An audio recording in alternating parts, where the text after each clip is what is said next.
Welcome to the OPC's Book Night with Christopher Roush. I'm Patricia Kranz, the Executive Director of the OPC. Chris will talk about his book, The Future of Business Journalism, with Paula Dwyer, who was the OPC president from September 2020 to September 2022. So she's off the hook now. Paula is senior editor at Bloomberg News.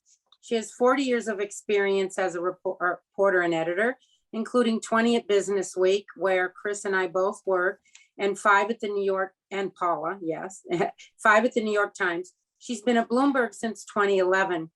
So Paula and Chris will talk about 30 minutes, give or take, and then open it up to questions. And you can put your questions in the chat. And now or later, please check the chat for a link to buy Chris's book at 30% off. So now I turn it over to Paula. Thank you, Patty. And thank you, Chris, for agreeing to do this and making the time available. And thank you to all the viewers out there who are participating. This should be a very interesting evening, especially if, like me, you've been a business journalist. And I have been one, as Patty said, for 40 years now. That's a big number. I picked up Chris's book. Here it is. I have a lot of Post-it notes on mine with great interest because I worked at Business Week for 20 years and then for 5 years at the New York Times as on the business desk as the deputy enterprise editor, and then as the economics editor in Washington, and now at Bloomberg. And so I was ready to be defensive. You know, I was ready to get my fists up and my elbows out. And as I was reading it, I found that I was shaking my head in agreement quite a bit. So I would like to walk you participants through what I learned in reading this book, and I learned a lot, even though it's been my career for 40 years. So I want to start off by saying that Chris Roush is the Dean of the School of Communications at Quinnipiac University in Connecticut. He previously spent 17 years at the University of North Carolina at Chapel Hill, where he was a professor, a senior associate dean, and director of the master's program.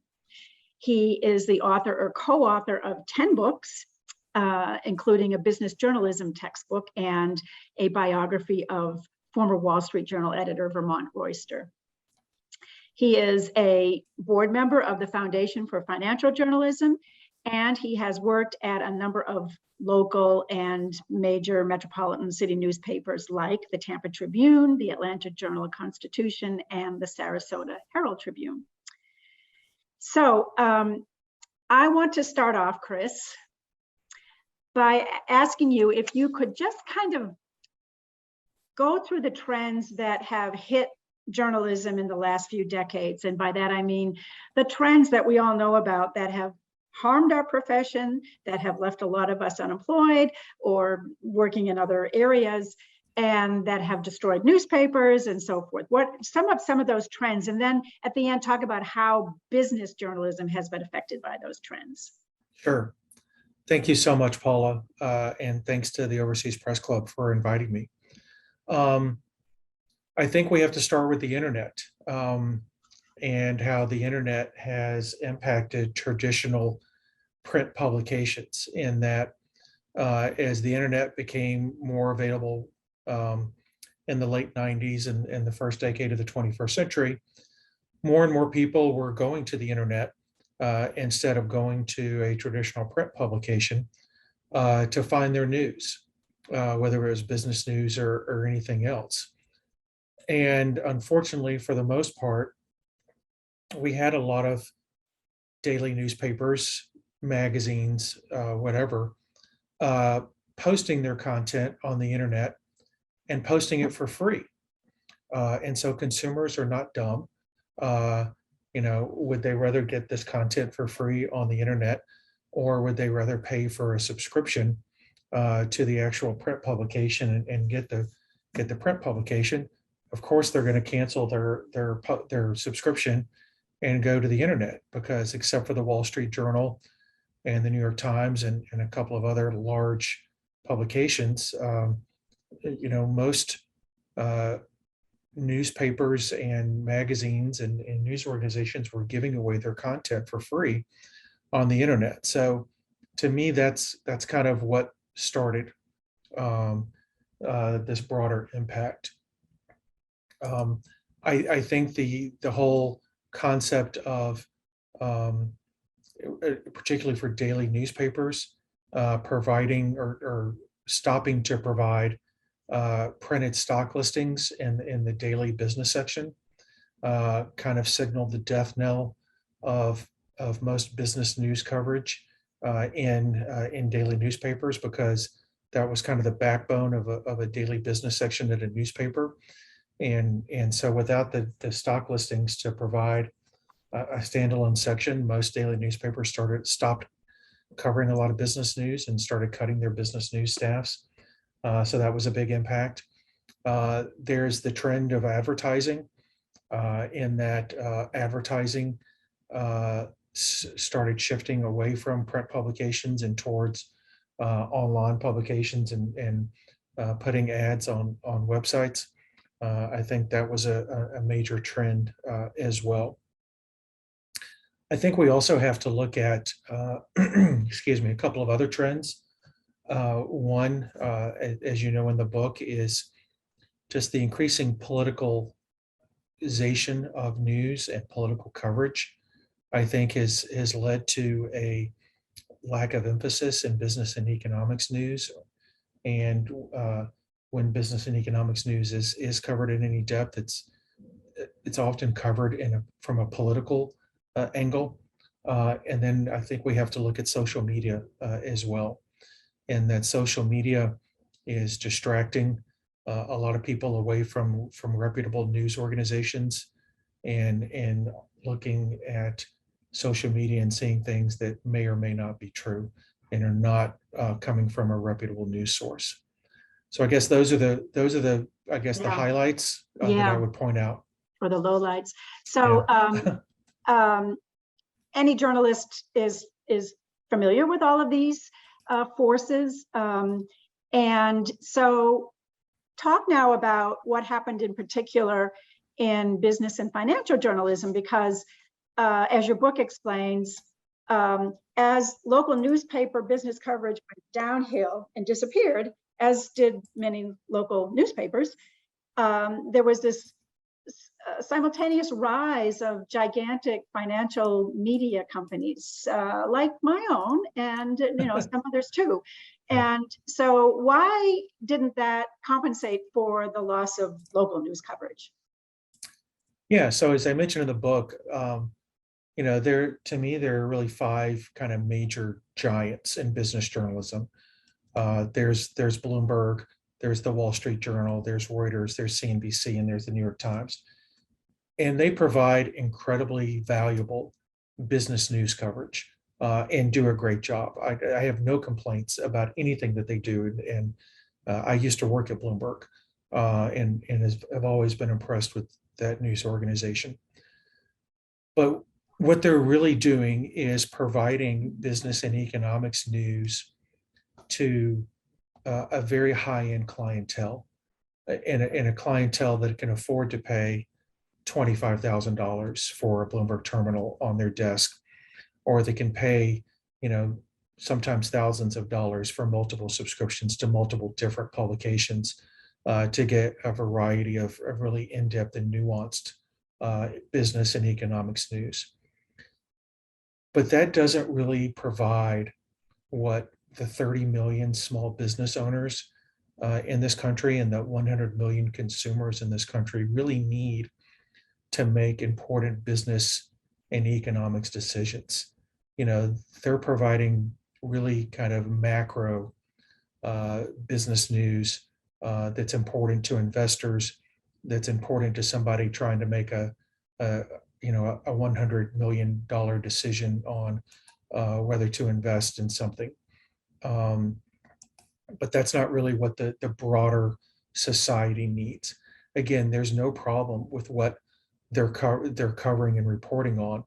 And obviously there is a demand for that type of business and economics news in society, but it's not what the 95 to 99% of So tell us a little consumers bit need. about what do those people need? So the the millions of small businesses out there, people who are trying to figure out their own kitchen table financial positions, or trying to figure out whether they can afford to buy a home and so forth. What do they need that we're not giving them? Sure. So as you know, I start off the book with a small business owner who owns a company called Captain Cookie and the Milkman. And they have locations in Washington and New York and in North Carolina. And what she is really looking for is news and information about where they should be opening up new locations, where they should be expanding. And she's not getting that from the local business news organizations. She's not getting coverage that tells her like where new strip malls are being built, or where new major retail economic development plans are being built.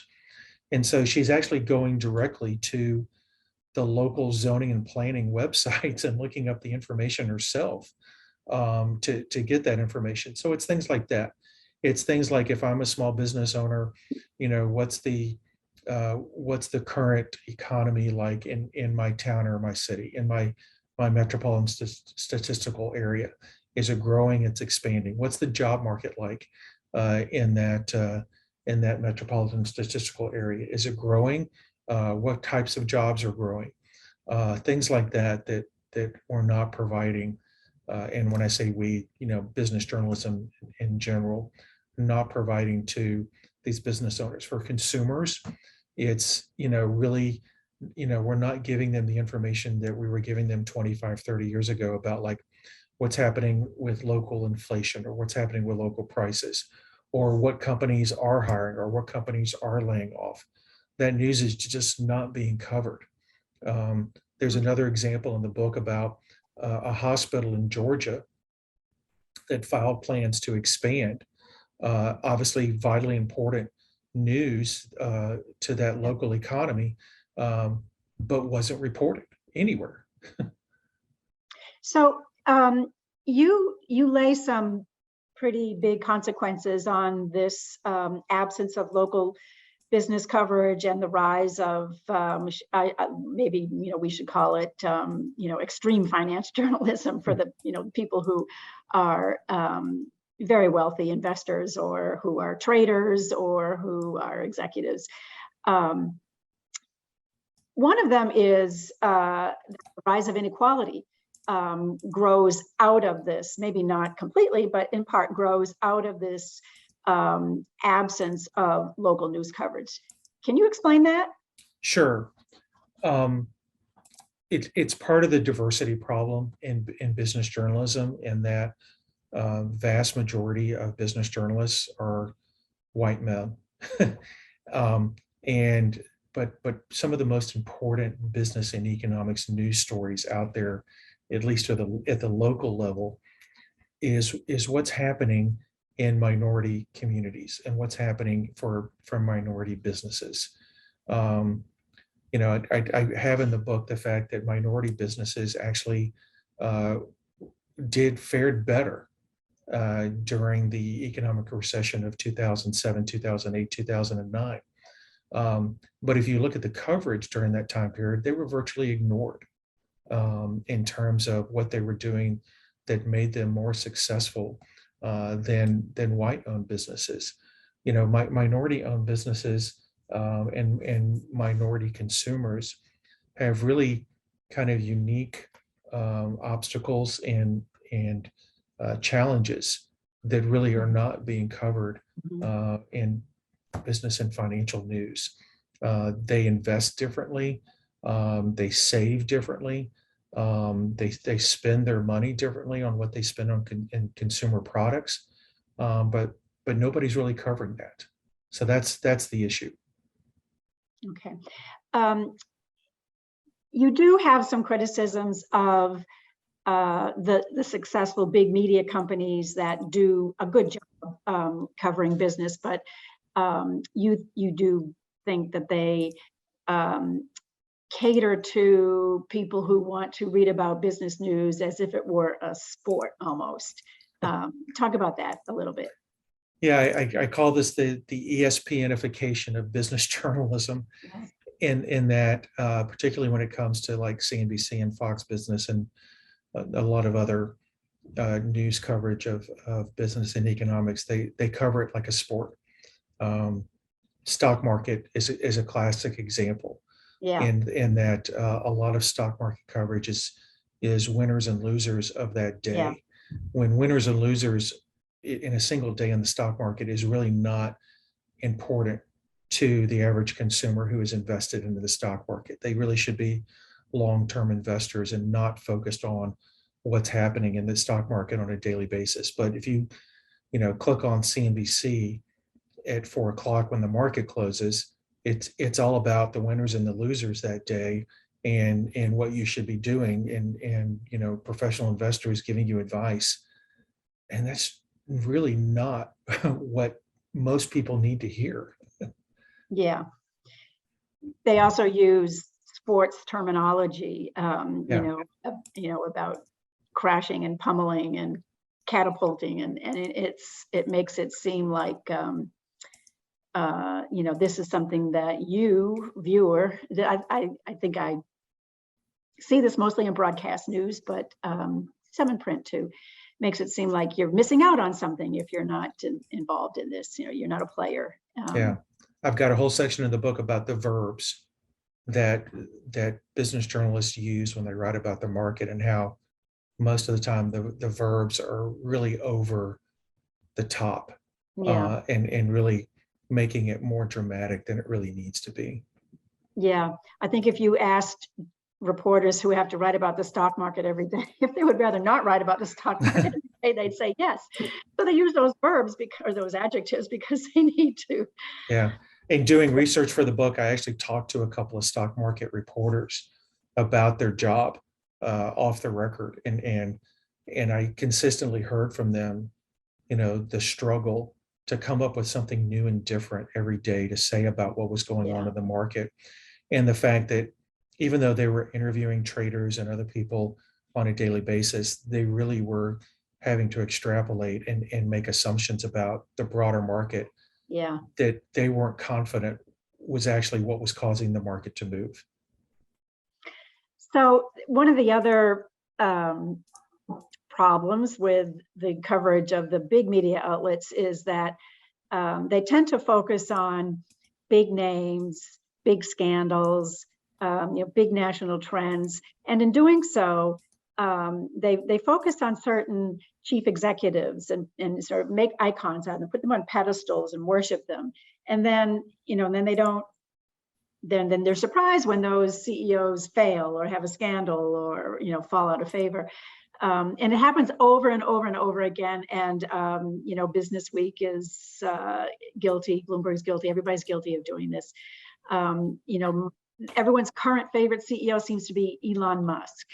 You can't pick up a magazine or a newspaper or watch a television news show without reading about Elon Musk ad infinitum. Talk a little bit about that. It's sort of the iconification of the CEO. Its CEO is rock star. Yeah, is what I call about it. And it really came into the forefront in the 80s and 90s, before the dot-com bubble burst. And that GE is a perfect example. I was equally as guilty of writing those stories as anybody else. I mean, I wrote some things about Roberto Goizueta, the CEO of Coca-Cola, that going back and looking at them, I probably would regret writing them now. We all have done it. I've done it too. Yeah. But I think what's happened in the last 20 years or so is that the CEOs have kind of gotten the upper hand in a lot of business news arenas, and they feel like they can control, or they should control what is being written and what is being said about them. And they don't really like the fact that sometimes negative things get written about them when they make a decision that doesn't work out, or their earnings, of the company fall flat or don't meet analyst expectations. And so what I mentioned in the book is that the relationship between business journalists and CEOs and executives is one of the main problems here, and needs to be repaired.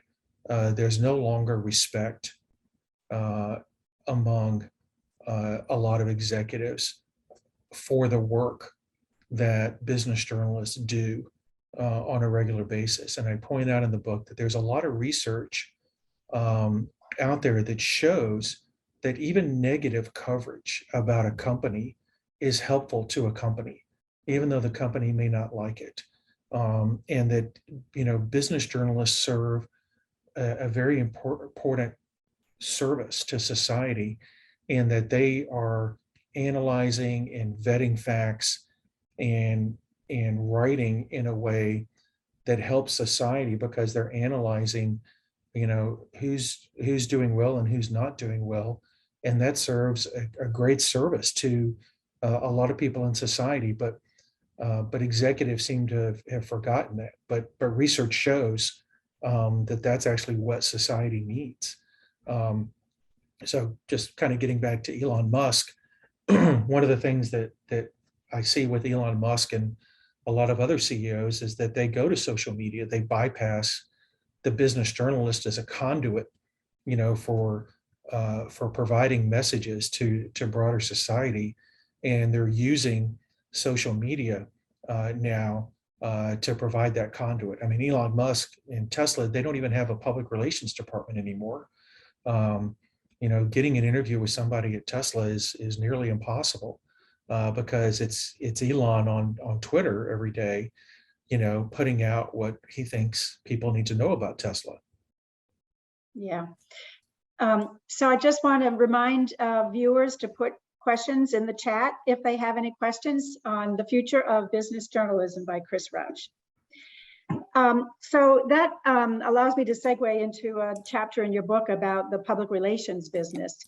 And you don't seem to have a lot of respect for the PR business, although I'm sure you didn't mean that. And maybe I'm not reading it right, but you do trace through how PR people have become more enemies than friends. I mean, maybe frenemies is the right phrase now, but that they're more there to block you from getting access to people than to help you get access to people. And their job more is to make you fear that if you write a negative story, you'll get cut off, and then you'll pay the consequences. And so they're more there to make you quake in your boots rather than to help you be a good journalist. So I've always felt that way myself, not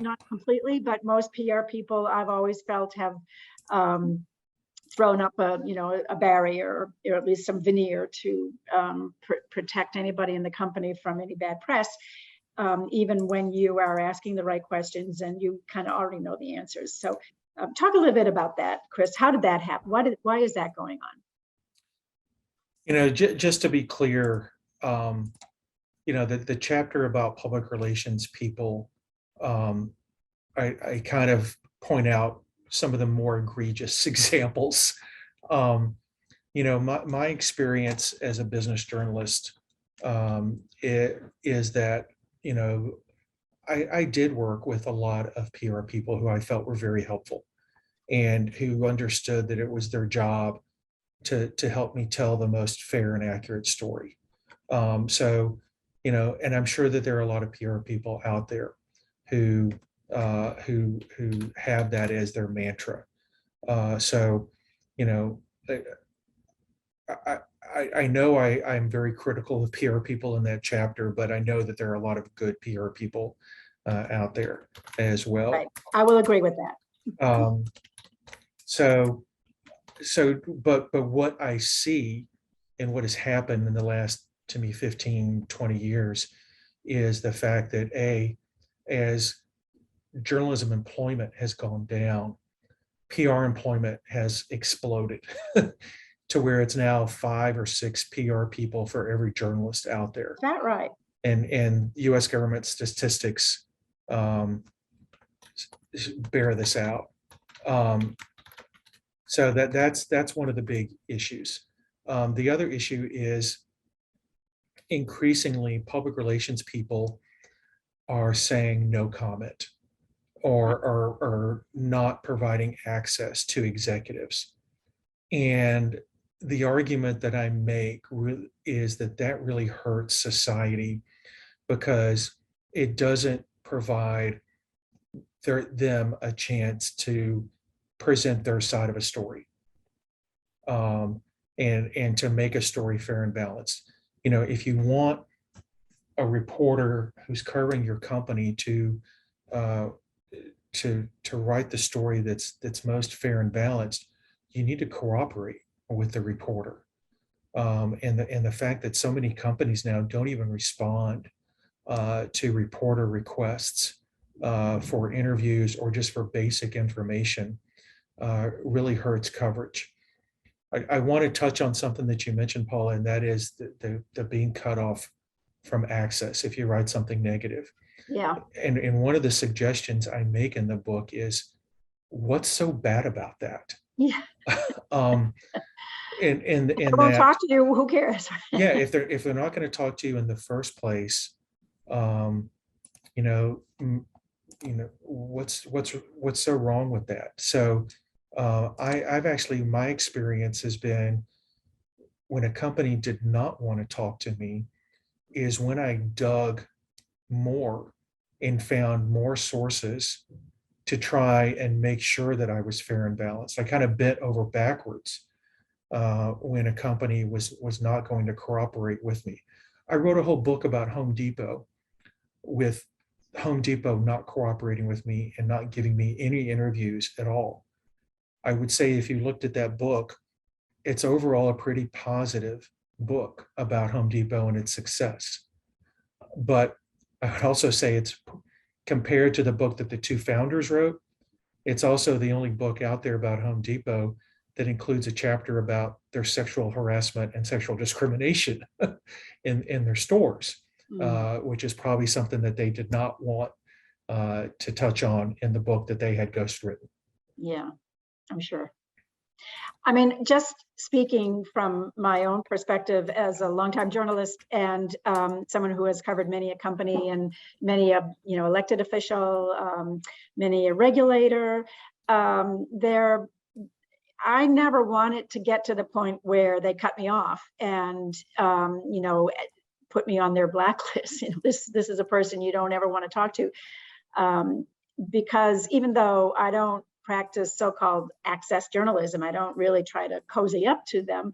I do think it's best to have that open door. And even if they don't want to cooperate on a story, I think it's good practice to not surprise them with what's going in my story. And so I will shoot them an email and tell them everything I'm saying. And they don't get the story. I don't read it to them. I don't show it to them. But any facts in there, any interpretations, they'll know about ahead of time. And if they want to react to them, fine, not fine. And that's become kind of my yardstick of how I deal with companies is that I give them notice, and if they don't want to respond, that's fine. Yeah.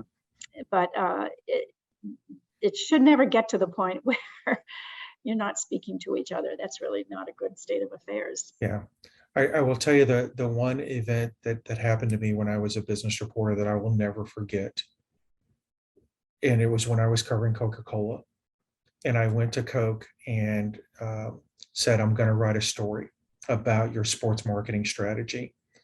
And I said, this is what I'm seeing. I'm seeing the fact that you guys are walking away from a lot of rights to have Coke poured in sports stadiums. And I want to explore that. And they were like, yes, that's happening. We're going to get you in touch with somebody. And they kept putting me off and putting me off and putting me off. until one day I got a call from another PR person at Coke saying to me, hey, listen, I just want you to know that that story you pitched us is going to run in USA Today tomorrow. They had taken my story idea and had given it to another media organization that they felt like was going to give them a more favorable coverage. And that to me was the turning point in my experience with PR people, to like, you can't trust PR people because they will do what's in the best interest of the company. Yeah. And that does happen every now and then. It's never happened to me, but I know of people who have had that happen to them, and it's pretty low. It's unethical to the extreme. So, but what are you going to do? One of the other things that you've been critical about is healthcare coverage, and as you put it, it's sick. And I started out as a healthcare journalist, so I'm interested in your views on that. Sure, and I guess what's probably influencing that chapter in the book was I once covered the business of healthcare and health insurance as well. In fact, that was one of my beats when I was at Business Week. If you look at the statistics, the largest thing that consumers spend money on besides their residence is healthcare. And yet, except for the national publications, there are very few healthcare or business of healthcare reporters out there. So you don't have any coverage about rising healthcare costs or comparing costs between hospitals in a market. You don't have any coverage of the rising cost of health insurance and what's causing the rising cost of health insurance. You don't have any coverage about hospital bills, which I covered extensively when I was in Florida in the 1990s, and the fact that hospitals were charging $10 for 2 Advils. You don't have that coverage anymore. Well, you do have it. I mean, every now and then there's a big expose in the New York Times or the Wall Street Journal. I mean, it's and there are some outlets that are dedicated just to covering healthcare, like Stat, which is part of the Boston Globe. But what you're saying is it's not being brought down to the local level? It's not at the local level. Okay. Yeah. And it's not at the level that people can take the information and do something with it.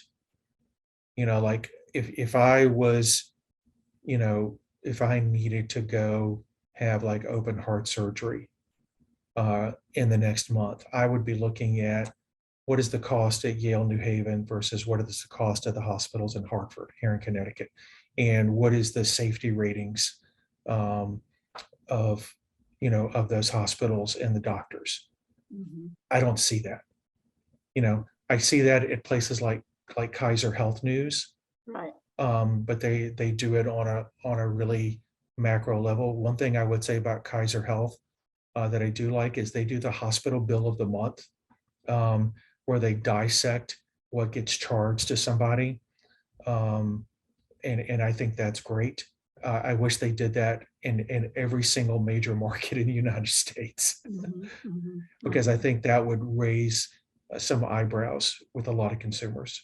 Yeah. We have some questions in the chat, so I'm going to take them one by one. Bill Holstein, who you may recall, also a former colleague at Business Week, and a very active Overseas Press Club member. He writes, you say that the New York Times is one of the 5 best business reporting outlets, but the Sunday business section has become a joke, complete with comics. What happened to them? Bill, I'm not going to disagree with you. I do not look at the New York Times Sunday business section, to be honest with you. I look at it Monday through Friday. I look at it for the daily coverage. I've seen some things in the Sunday business section that people have brought to my attention that have made me cringe. So I'm not going to disagree with you on that. What I will say in defense of the Times, that I have 3 former students on the business news desk of the New York Times as reporters. So I do think they're doing great stuff, and I do read their stuff. All right. Well, maybe that's an advertising issue also. Yeah. They just don't have the revenue to support a special deeply reported business Yeah. section on Sundays. I don't know. I mean, I used to work in the New York Times business section, but not the Sunday section. So What's surprising to me is that, enterprise. the Times, the Sunday business section is separate. Yeah. There's a separate It Sunday comes under the editor. business editor, but Yeah. there is a Sunday business editor who runs his or her own show. I think it's a his right now. Yeah. All right. So here's another question, and this is kind of coming out of left field, but it seems as though the Quinnipiac poll has not made as much news as it once did. What are the plans for the poll during the next month? Unfortunately, I do not oversee the poll at Quinnipiac. So I don't really know what to tell you about the poll. I do know that the poll really looks at things like the national elections. So I would not be surprised if in the next month I saw polls about like what's happening in Pennsylvania, what's happening in Texas, other close races around the country. Yeah. My opinion of the poll is it's probably one of the best, if not the best, reliable poll out there. Just from what I see about its predictions and then what happens to the results. I did try to get them to do a poll about what people think about business journalism and was unsuccessful. Oh, don't you have any poll? Bill Holstein asked another good question. How significant has been the collapse or change in control of Businessweek, Forbes, and Fortune? Boy, Bill, that's a great question. It saddens me to see the fact that I think Fortune and Forbes now only publish like 8 issues a year. And Businessweek is not a weekly. No, it is. It is still a weekly? Okay. Then I stand corrected on that. It publishes, so in the old days when we were there, it published 50 weeks a year, and now I would say 45 weeks a year. So okay. Yeah. Okay.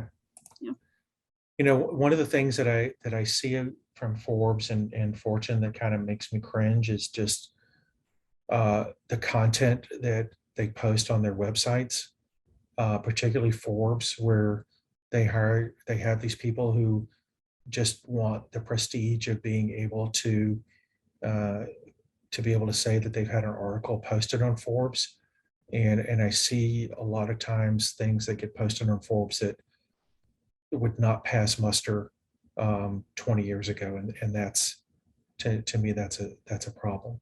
Now Forbes is owned by private equity, I believe, and some Chinese investors. Okay, and so maybe we should talk a little bit about that. The private equity ownership of media, has that been good, bad, indifferent? Boy, I think the question on that is still out. I do think that there's a lot of good coverage in Forbes. Their coverage of Donald Trump and with the value of his assets has been extraordinary. But my understanding, based on a New York Times article from back in August, was that they have hired some investment banks to explore a sale. They were going to do a reverse merger with a special purpose acquisition company to go public, and that fell through. Yeah. So now they're looking at a sale.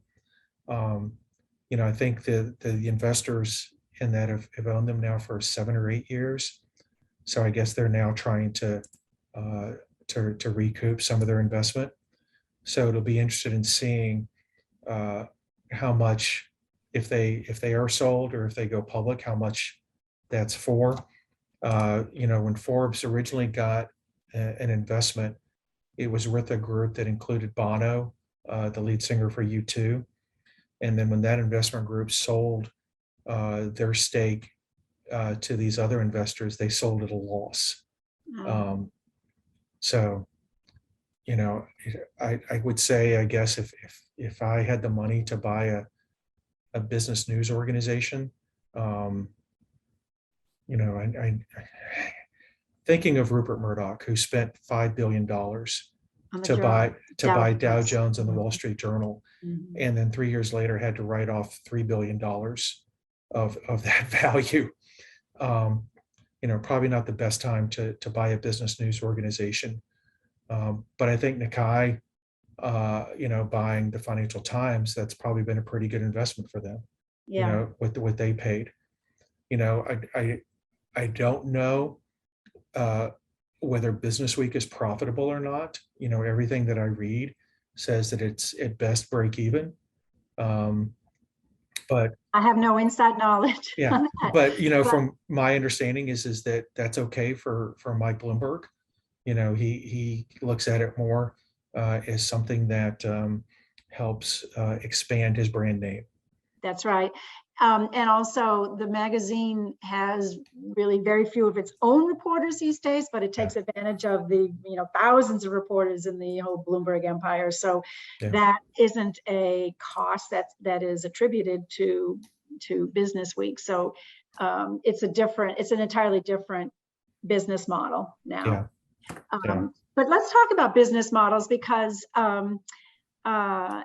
your book laments the decline of local business coverage, somewhat laments the rise of the rich media outlets that cover business in a different way that's not really accessible or affordable by normal people. And it has some solutions about things that journalists and media companies and the education system can do together. But without revenue, without advertising revenue, without subscription revenue, is that possible? Can we bring back local coverage of business, finance, and economic news? Or is it gone for good? I say yes, we can. And in the last chapter of the book, I present the example of a business newsletter in Charlotte, North Carolina called the Charlotte Ledger, which was started by a former Charlotte Observer business reporter. And he has built the Charlotte Ledger into, in my opinion, the must read for business news in Charlotte. I subscribe to it. My son, my 30-year-old son who works in Charlotte for Vanguard, he subscribes to it. I think it does the best job of covering what's important business news in Charlotte, better than the Charlotte Observer does today, and equal to, if not better than, what the Charlotte Business Journal does. So I'm a big believer in the newsletter business model. Low overhead to start an email newsletter. It really only takes a MailChimp subscription service to get it started. So and from talking to the guy who founded the Charlotte Ledger, he's making money. He's hiring staff. He's selling ads and sponsorships for his newsletter, and he's having a great time doing it. I think we see that to a certain degree with what Axios is doing with some of its newsletters that are industry specific, like the healthcare newsletter, the media newsletter that they're doing. And as we know, Axios just got sold to Cox for $500 million. So obviously Cox sees value in that business model as well. Interesting. I'm going to check out the Charlotte Ledger. Bill Collins, who is a longtime member of the OPC board, he asks for your thoughts of how we can train more business journalists. Bill, that's a whole chapter in the book. And one of the things that hurts me the most in writing this book is that I blame a fair amount of the issues about business journalism today on academia, and the fact that 90% of the journalism schools in this country teach nothing about how to be a good business journalist, or even how to be a good business journalist.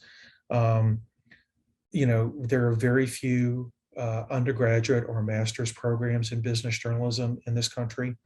And there are very few just business journalism courses in this country. So I've got a whole chapter in the book about what I think somebody who's interested in business journalism needs to learn when they're in college. What I will also say to you, Bill, is that I'm kind of putting my money where my mouth is here at Quinnipiac.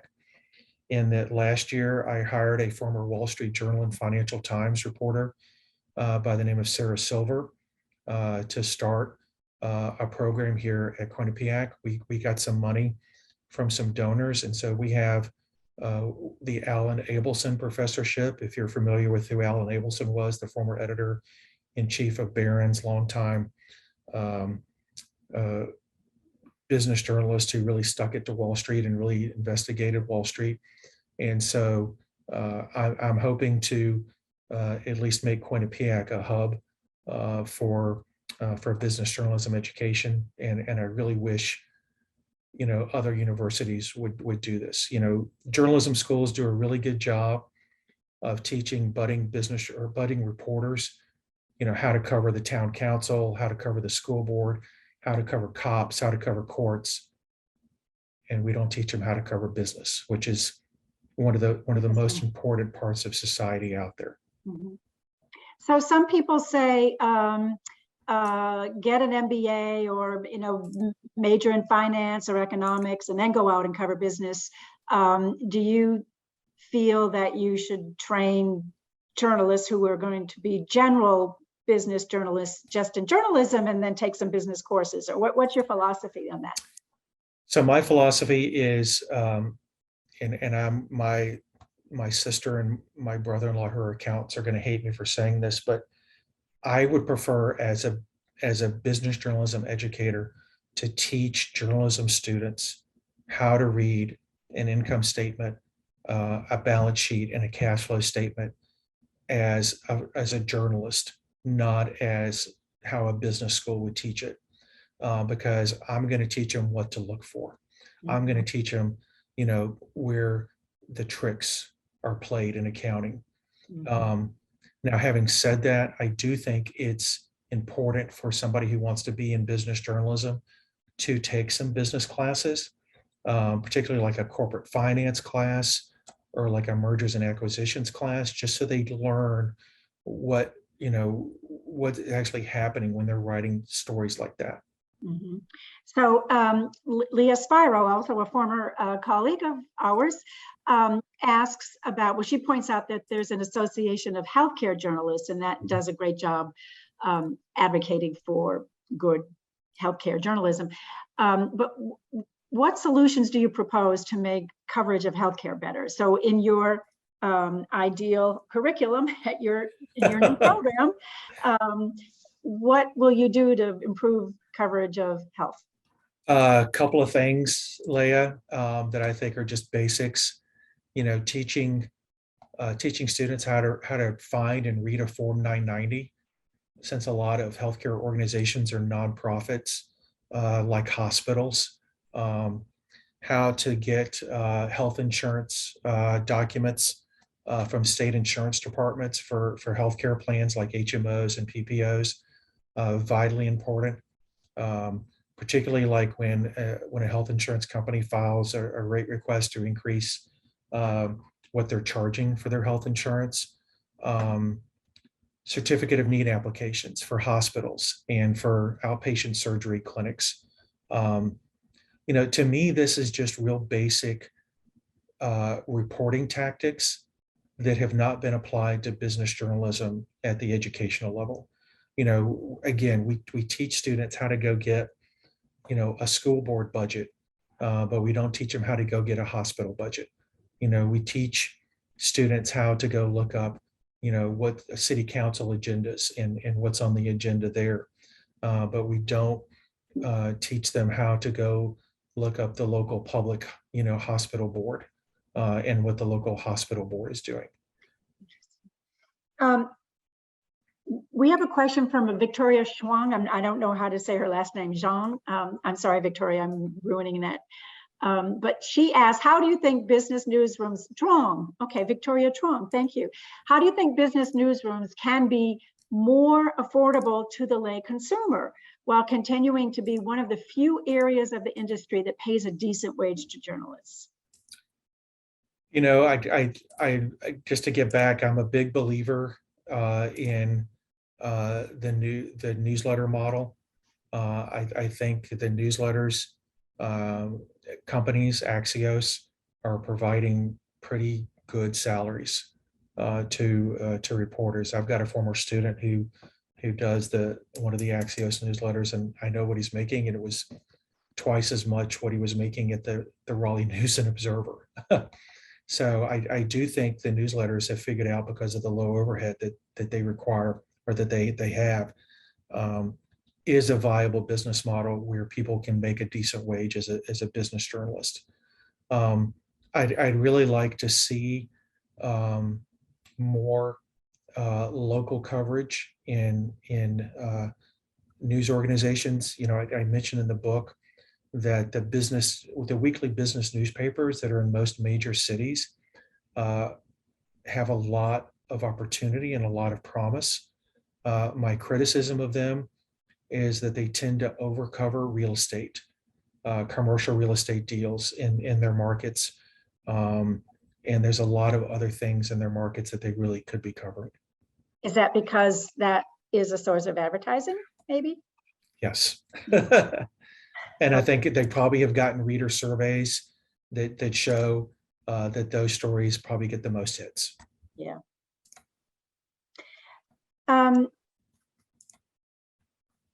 Bill Collins asked another question, and he wants to know if you have any thoughts on coverage of ESG investing, so the environmental, social governance thing that's really hot in the investing world right now.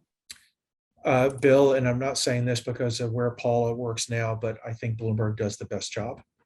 They have a whole ESG desk that's covering these topics. I think that the recent coverage of looking at companies who have made ESG promises and whether they've delivered on those promises that Bloomberg did earlier this year was some of the most thorough coverage I've seen in this area. There are some specialty publications, but I think, you know, from a bigger standpoint, Bloomberg does I didn't have anything to do with that. Does the best and most thorough job of covering ESG topics as a business news story. Alan Dodds Frank asked a question that kind of segues off of that. He says there seems to be almost no investigative reporting about business anymore. Do you agree with that? And if you do, why is that? Why is there little investigative reporting? Frankly, I don't agree with it, because every reporter I know wants to be an investigative reporter. Yeah. And I would say half the stories that Bloomberg does now are investigative in nature. Yeah, I do see a lot of investigative coverage at the bigger publications, the Bloombergs, the Reuters, the New York Times, you know, the Wall Street Journal. You know, the Wall Street Journal story out today about all the people at federal agencies who are investing in companies that they regulate. That's incredible investigative reporting to me. Where it's disappeared is at the local and regional level. You know, except for a few publications, I really don't see it. I judge the Loeb Awards, and I've judged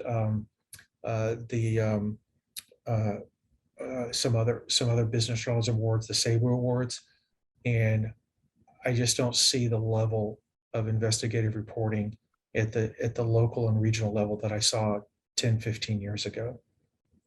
And that's sad. I want to ask you a question about something I didn't read in your book, and I was looking for it, and I wonder if you decided it was just too hot to handle. And that is the rise of Donald Trump. And a lot of the financial and economic conditions that created a space for somebody like him grew out of things like trade agreements and globalization, deindustrialization of America, and pretty much total lack of coverage of what was happening to working class Americans, and especially to men of a certain age, white men who worked in factories. And to me, that explains some of why we have Donald Trump today. And you don't go into that in your book. And that to me is a downfall of the journalism profession, that we didn't cover those things. We let them fester, we ignored them. They, it was in the flyover country, not in the coasts. And I just wonder, do you agree with that, my assessment? And did you not want to go there in your book? Paula, I agree with you to a certain extent. And maybe this is my own biases or I guess points of view. I hate politics. and I hate political coverage and what it's turned into in this country. And talk about covering it like a sport, but go ahead. Yeah. And so, it's just become so distasteful to me personally. And so I try and avoid political conversations in my daily life as much as possible. What I will say is that there is a part of the book where I discuss the fact that business journalism has really failed in terms of covering labor stories.